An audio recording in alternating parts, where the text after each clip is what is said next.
welcome, welcome, welcome to another episode of Campus Debates Season 2 by the Debate Association of Kenya. My name is Masi Vugutsa, and I will be your host for this second knockout round.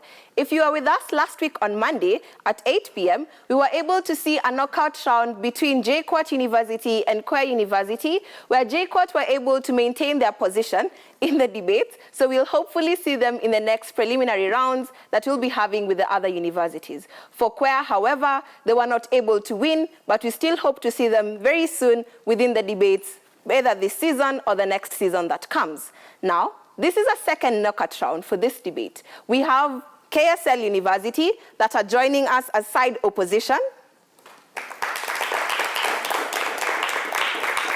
And we have Mount Kenya University School of Law joining us as proposition.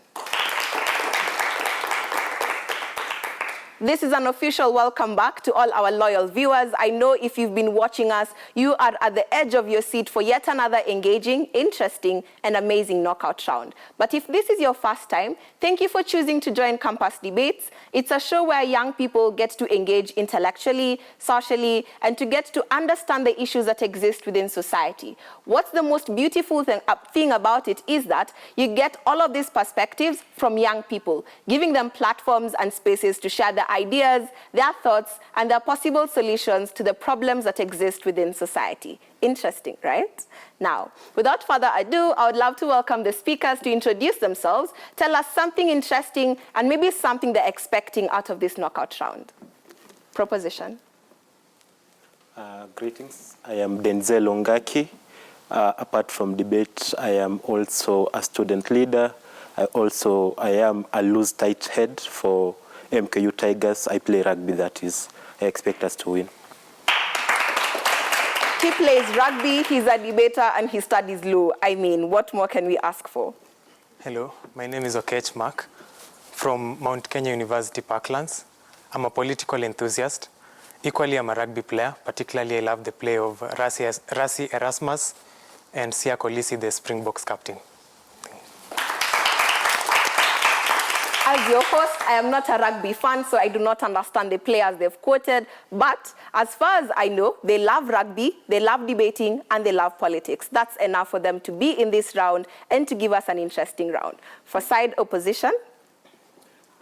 My name is Michael Mulongo.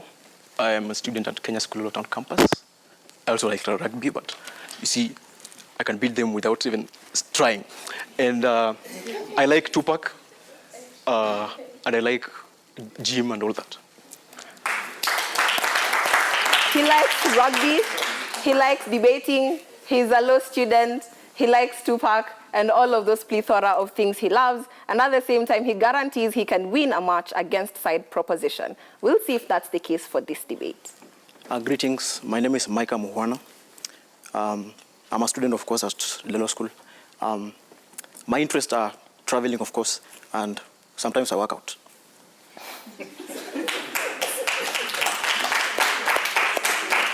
He loves traveling and sometimes he works out. Maybe that explains his body structure. An interesting thing about opposition is that they look like twins, right? I don't think you can tell them apart except from the shot. But I think they're able to offer an amazing and interesting debate to us this round from Kenya School of Law. Without further ado, I'll welcome the judges to tell us something about themselves and what they're expecting from this knockout round. Hi, my name is Bondo Branel, a student of Strathmore University. So I'm passionate about martial arts. I also sing bass in a choir. Yeah, thank you. All right, it's another round to be here, Masi. And so my name is Brian Mwindi. I'll be the chair for this round. And yeah, I love debates, and for the love of the game, let the kickoff begin. Hello everyone, my name is Perez Ngono and I'm going to be a panelist in this round. I love debating, of course, so anyone who says current status quo minus 10 marks. An interesting panel. Some are musicians, some are enthusiasts of martial arts, others are lovers of debate, and generally, I think the panel is equally able to judge the debaters that are before us tonight.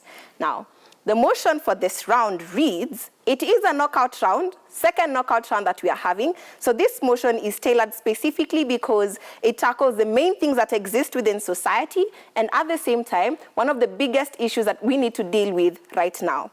This House believes that agriculture should be made a core subject like maths, English, and Kiswahili. This House believes that agriculture should be made a core subject like maths, English, and Kiswahili. If you thought you were running away from agriculture, I think it's caught up with you. With that, we welcome the first speaker side proposition to issue their argument. Hear, hear.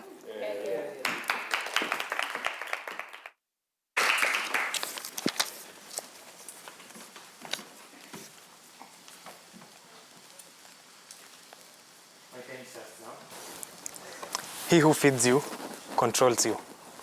Thomas Sankara. We as the government believe that the time is nigh for us to escape this slavery and feed ourselves. Just a food for thought for side opposition. As the government, we support this motion, and we shall begin by defining the key terms. Agriculture is the science of production of soil and keeping of livestock. The second key term we shall describe is what is a core subject. A core subject is a fundamental area of study considered for well-rounded education, and the word should that has been used, it is used to refer to as recommendation. This is to which that this statement could also say agriculture should be recommended as a core subject like maths, English, and Kiswahili. It is important to note that at one time, Kiswahili was not a core subject. But upon looking at it in the core subject criteria, which is, for a subject to be considered as a core subject, it must meet educational standards. Secondly, it must meet cognitive development. This is to which that it must be available to the people regardless of the career anyone would choose. Third, it must meet universal relevance. Like Ubuntu was meant to promote, like Kiswahili was meant to promote Ubuntu, which means oneness. Which now begs the question, and I invite you all into the gates of inquisitive view. Why agriculture? We look at the state of the world today. There is advocacy of climate change. There is, recently we saw the floods in Dubai. It is also imperative to note that there is, your health is important and your nutrition is important. All this narrows down to agriculture, as I shall demonstrate. One, agriculture promotes practical life skills. This is to it that if these skills are taught as in a manner as a fundamental subject, it means that we can learn how to prevent things like floods. For instance, there are crops that when they are planted, they can reduce the amount of soil erosion. There's also plants such as papaya, which are used for health and nutritive purposes. For instance, there's a tree called the Mwarubaini tree. It is believed that the Mwarubaini tree cures more than 40 diseases, which if I ask one of you right now to mention any of the single disease, we can't mention. Yet we spend lots of money at the chemist to buy medicine that can cure such diseases. If these things can be taught as a basement level, regardless of you being an engineer, a lawyer, or a teacher, you need your health to be upright so that you can meet other requirements. It is said that a stammerer, a person who suffers from diarrhea, should not wait to be told the direction to the toilet by a stammerer. This is to it that progressively we have learned the consequences of us not putting this as a core subject. And it is time that this current revolution puts it in place. Secondly, is the economic importance of agriculture in the society. It is believed that the journey of 1,000 miles starts with one step. Kenya is produces highly coffee and tea, which means that if we learn this subject at the base as a core subject, it means that we can also be able to produce more income for our country, being that our country is a third world country. We look at countries like Israel, which stays at a deserted area, yet they are food secure. Our country, we are really productive and fertile, yet we are not food secure, which day by day we find the prices of unga rising, yet we complain to the government instead of realizing that we live with the solution. Better yet, if you think I've said much, keep in mind that a good game must go over time. The second point has to be job opportunities. Agriculture will provide job opportunities. It is imperative to note that not everyone will go to the direction of agriculture, but not everyone still will escape being fed health and nutrition. Job opportunities, we have agricultural companies such as Brookside Dairies, KCC, etc., etc. the more we delve into agriculture, it means we'll realize more opportunities, and most youths and most people who are jobless will get opportunities there. The next point is environmental awareness. On the issue of climate change, we currently face the issue of where our environment is insecure because of the ozone layer. This is to which that the more the ozone layer is getting destroyed, the more we suffer the consequence of facing things such as skin cancer. This is to which that if you are to learn agriculture and learn how to conserve the environment as a core subject, it means that such things can be prevented. The part of the climatic changes that have been implemented by the United Nations, countries like Brazil, countries like Zambia in Africa, and even Kenya, which is constantly fighting for it, is through agriculture. This is to which that plantation of trees, prevention of erosion, and therefore it is very important for the sake of the future generation to employ this subject to be a core subject, and therefore it is of much importance. As earlier stated, just as Kiswahili was not there before, this can also be done. And it starts with me and you, so that we can change the status of our country, of the nation at large.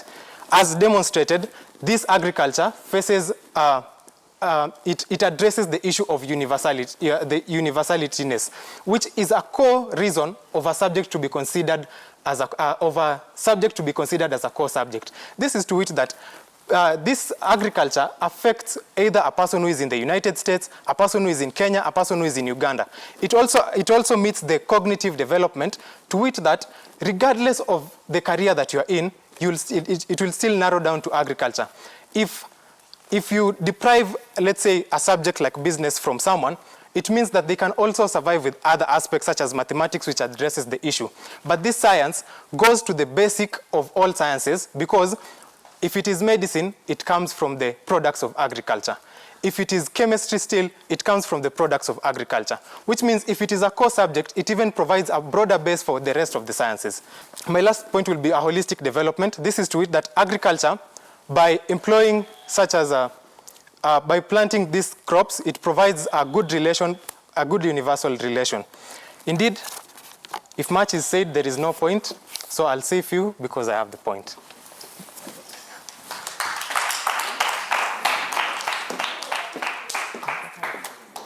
The lawyer has defended agriculture. His words, not mine. If you think he said too much, remember, a good game must go overtime. With that, we welcome side opposition to defend their argument. Hear, hear. Yeah.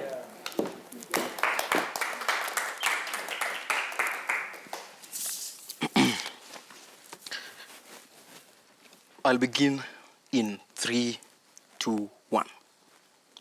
Panel, expected side government who are future lawyers to put their best foot forward. But what they did was put their weakest foot forward. Now, panel, we have to understand that we have 3 and even more actors. But the first and the most fundamental one are the students. The number 2 is the government also comes in, the schools themselves also come in, and all that. Now, we have to understand that first of all, the case that they present could not knock me down anyway. Now, they talk of things like intellectual advancement.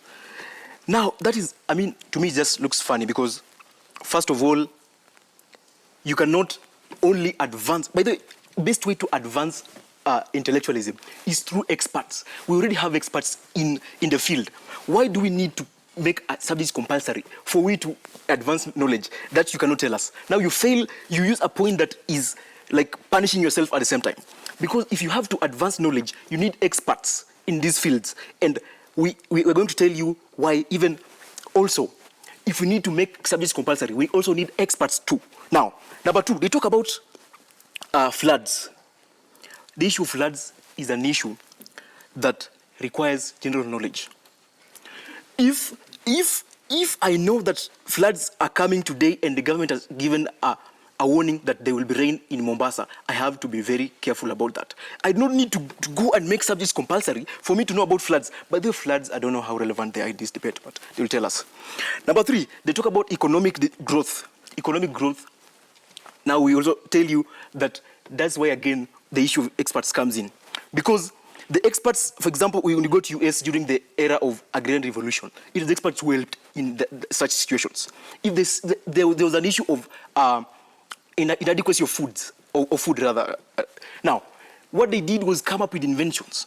What they did was come up with ideas that will develop this field of agriculture to the extent that people won't sleep hungry. And that's true. Today, few people sleep hungry in America. In Kenya, why can't we do that? Now, or another African country or developing country, they talk about job opportunities. In fact, in both worlds, there's job opportunities, which is okay. But again, we will get more jobs than they, and it's something that they have to consider, because we have like a system where people like go through employment in terms of the basis of merit. Not just because you studied agriculture in school, you become.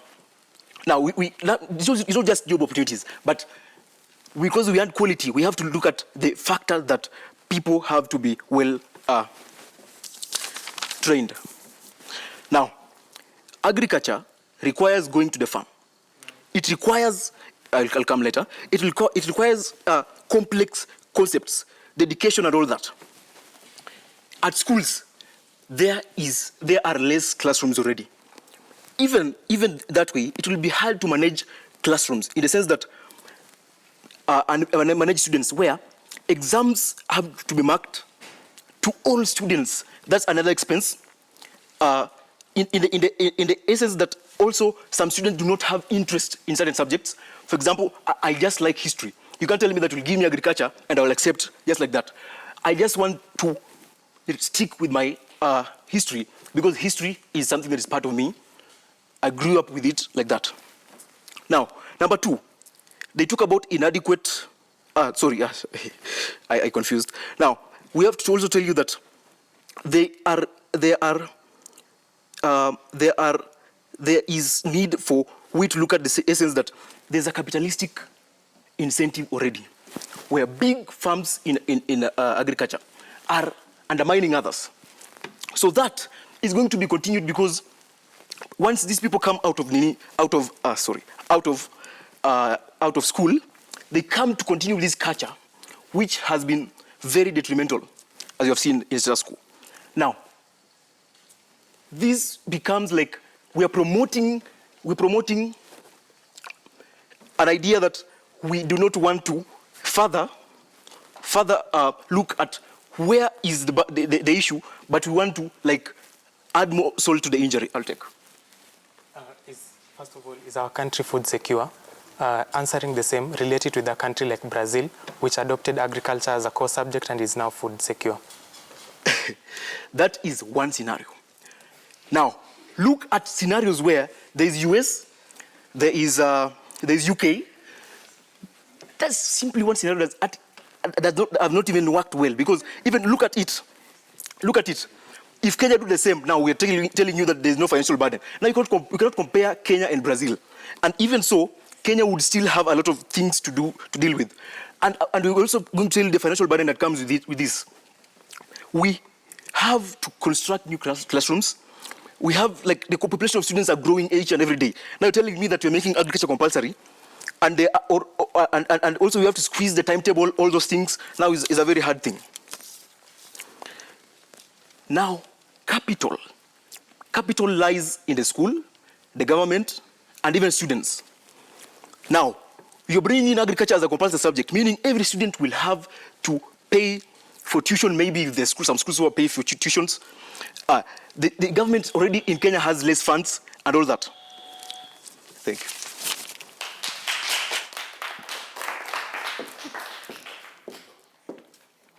The debate has been interesting so far, with lawyers talking to us about agriculture and the necessity of it existing within society.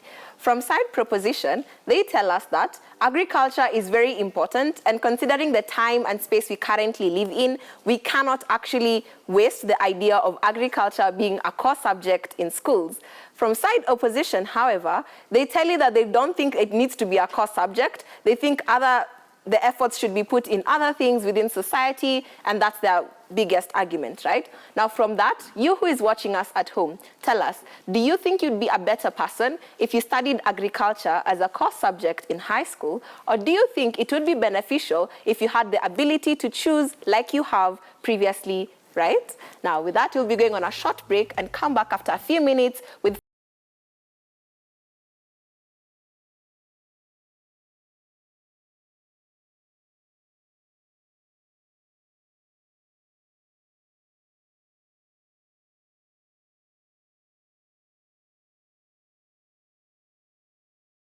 very much for choosing to wait on us even after the short break that we just had. If this is your first time joining us after the short break, we are talking about this house believes that agriculture should be made a core subject like maths, English, and Kiswahili. I don't know where you stand on this motion, but the debaters have tried to put their best foot forward, trying to defend the idea of agriculture being considered as a core subject. With that, we welcome the second speaker side proposition to further their case. Hear, hear.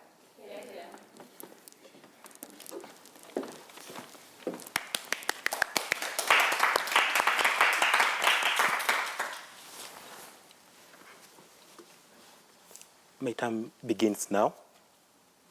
Dear panelists, unlike the opposing team, I would like to stick merely on facts and not stories.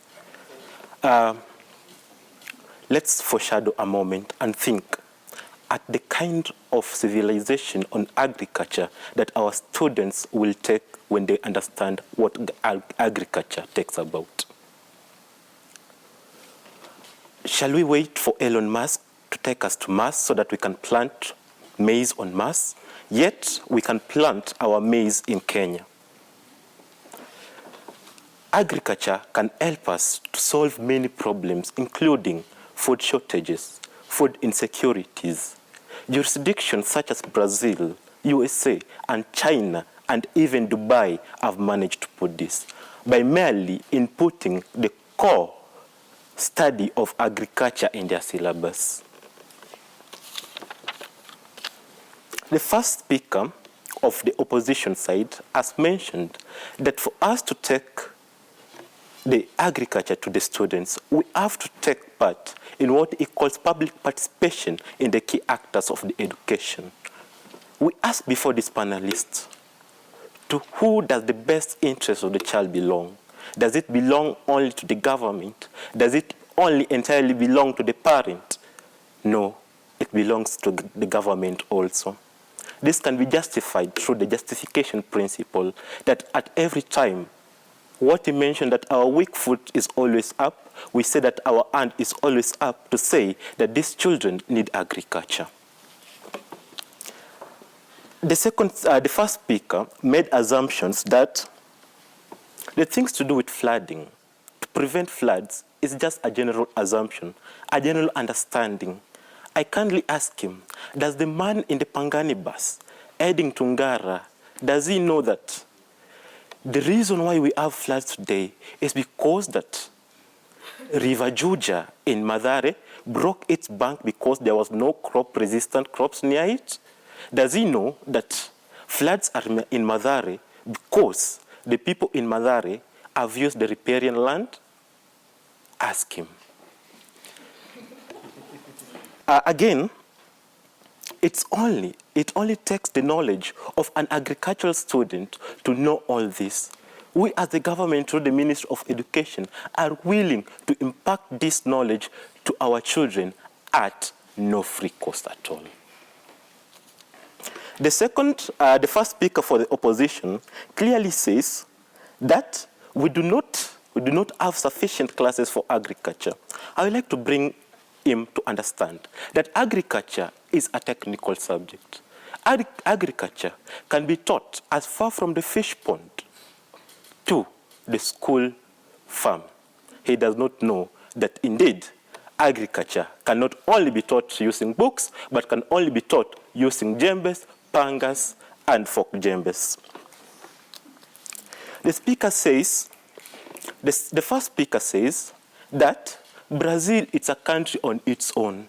If they have managed to they have managed to pass agriculture as a core subject in their jurisdiction. It's them. Let's leave them to do what Brazilians do. But let him reflect that through the data collected from the Ministry of Agriculture, that in the year 2021 alone, we managed to import 22 metric tons of corn from Brazil. Why? Because Brazil is doing things that he says, let's leave them in Brazil.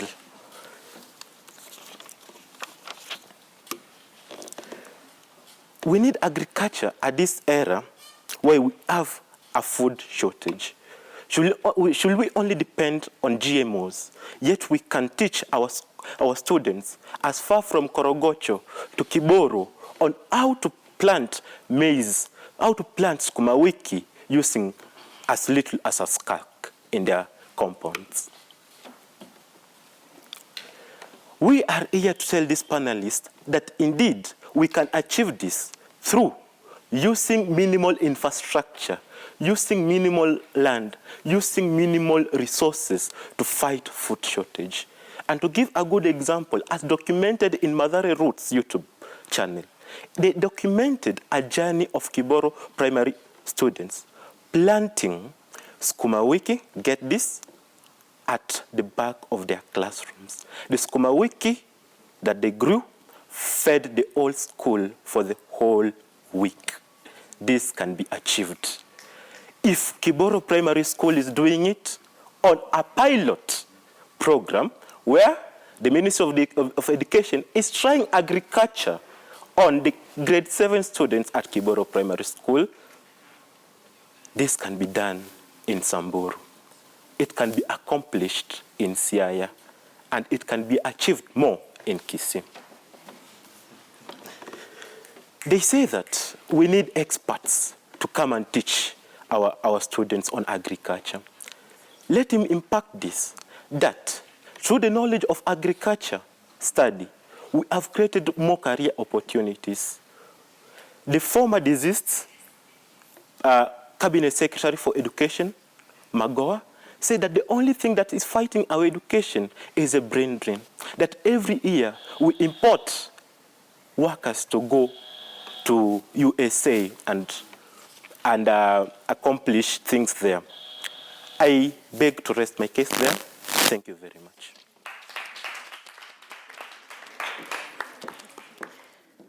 That was a very interesting argument that we have gotten from side proposition. I think they've been able to convince you that agriculture actually needs to be a core subject, just like maths, English, and Kiswahili. And like they've said, Kiswahili was never a core subject, so there is a possibility for agriculture to actually gain that name, right? With that, we welcome side opposition to possibly refute the arguments from proposition and at the same time give us an extension of their case. Hear, hear.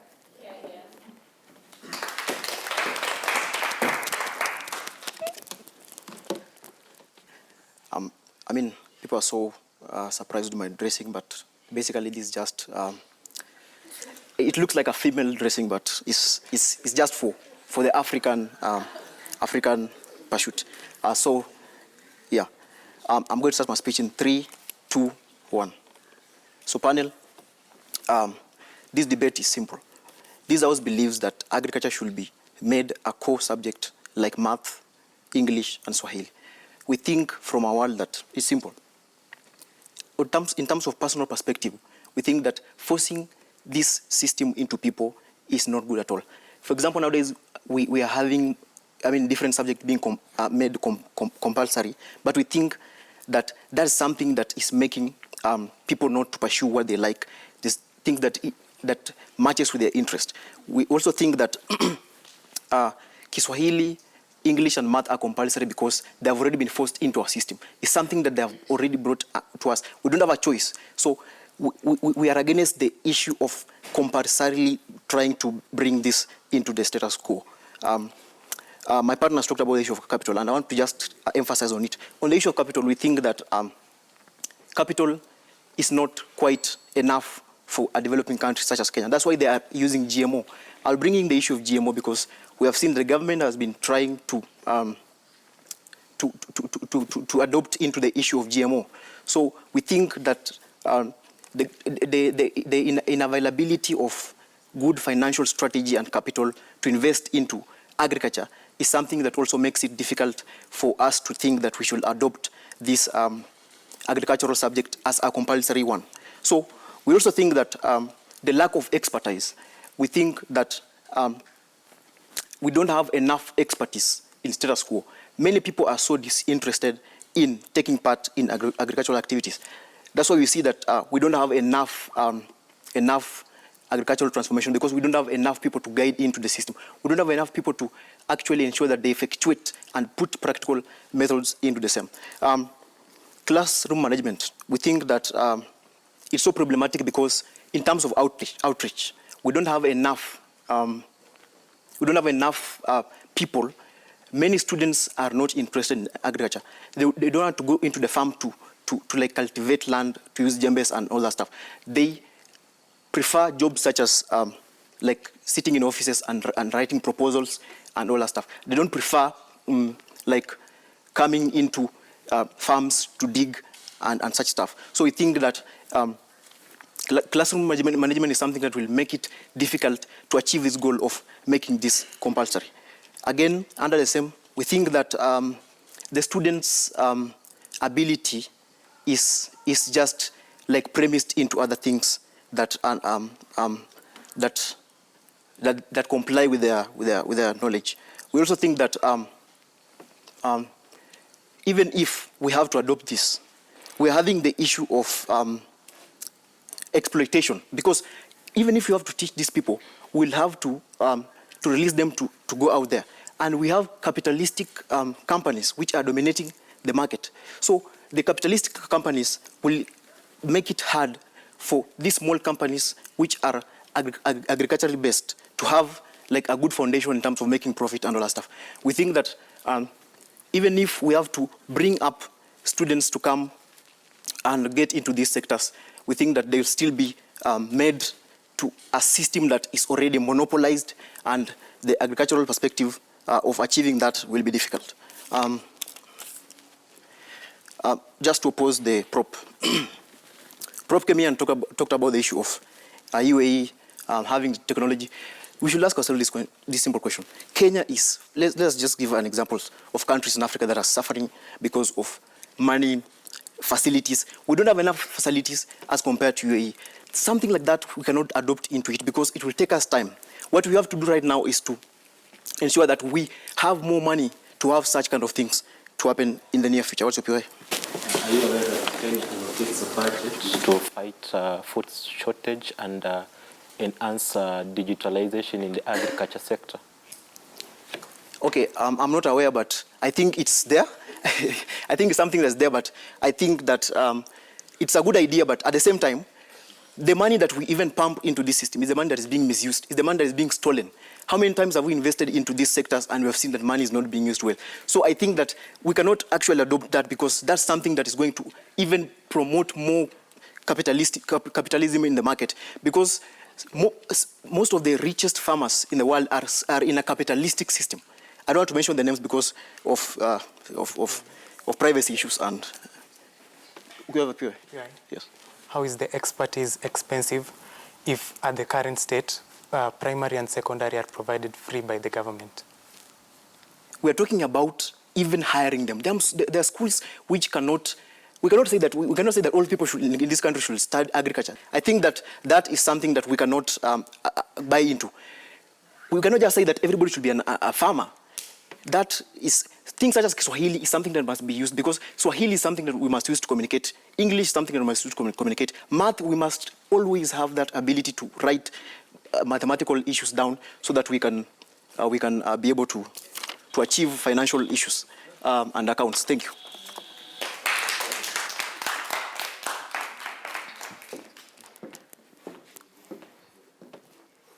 The debaters have decided to put their best foot forward, considering it's a knockout round, right?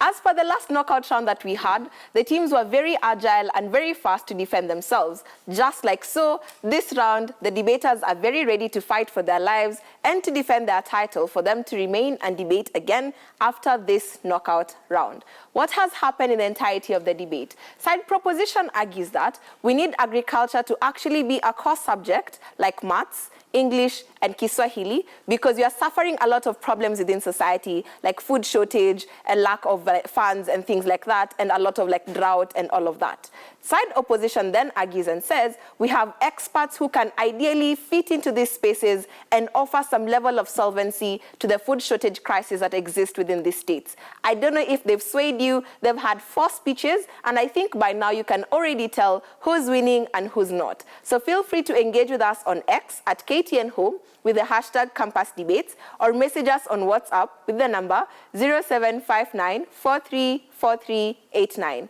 0759 434389.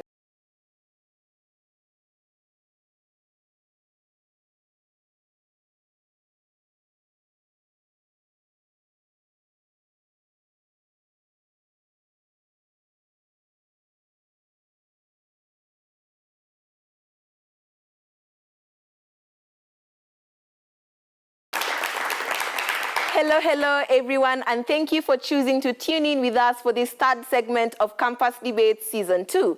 It is a knockout round, the 2nd knockout round that we are having after last week's episode of the 1st knockout round between JKUAT and Quail. For this round, we've had KSL versus MKU. The judges have decided that their 4 speeches were not enough to sway them on either side, and because of this, they've requested to ask a question to each side. With that, I welcome the judges to ask a question to proposition and opposition. My question to Prop is, students usually have different passions, some in music, some in the world of business. Justify why it is fair and it's a good thing to implement agriculture as a course subject to students who may not even have interest in agriculture. Yeah. A question to opposition. As you've already stated, many people in status quo are disinterested in agriculture. Don't you think that in the basis that we are facing problems like food security and climate change, then we need to force these students to understand why it is important to learn agriculture? The judges have expressed their concerns through their questions by asking opposition and proposition. With that, I welcome proposition, who have 1 minute to defend their case further and possibly sway the judges. Hear, hear.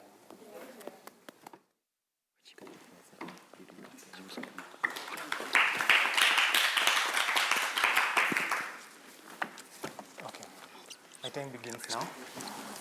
Agriculture, being put as a core subject, does not limit one from selecting other subjects. Being a core subject, it means it is more buttressed and other subjects still remain to be optional. This is to it that I can live without being a musician, but the core essential of agriculture, I cannot live with them. And to side proposition before I rest, more often than not, an egg seller should not be the first to start chaos in a market.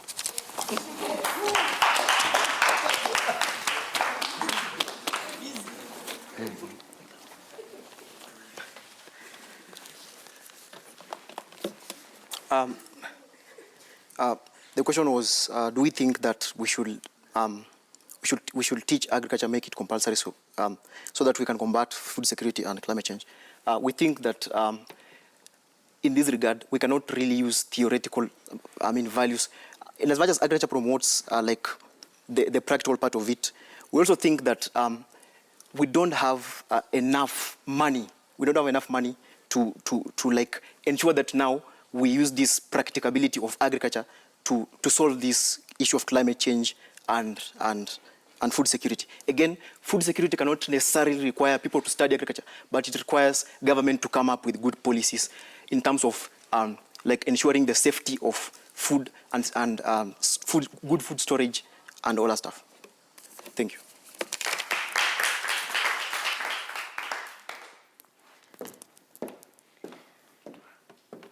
I believe the responses from side proposition and opposition were enough to sway the judges. But before we hear the deliberation from them, it is a fiery round and it is an intriguing round as a knockout, which means winner stays, loser gets to join us, but from the audience. Now, I'd love to hear from the debaters themselves. How exactly do they feel about this round and about the call that's about to be made by the judges? Side proposition. First and foremost, the session has been good, it has been intense, and I feel the best will win. Yeah. He says the best will win. He has not told us whether it's him who's the best or he thinks the other team was the best, but we'll see from the judges. Opposition? We think we did our best. Proposition has said the best will win. Opposition has said they did their best. Can you see who's winning? But oh well. Now with that, we welcome the judges to give us the verdict for this round. Who is moving on to the following rounds and who gets to join us from the audience?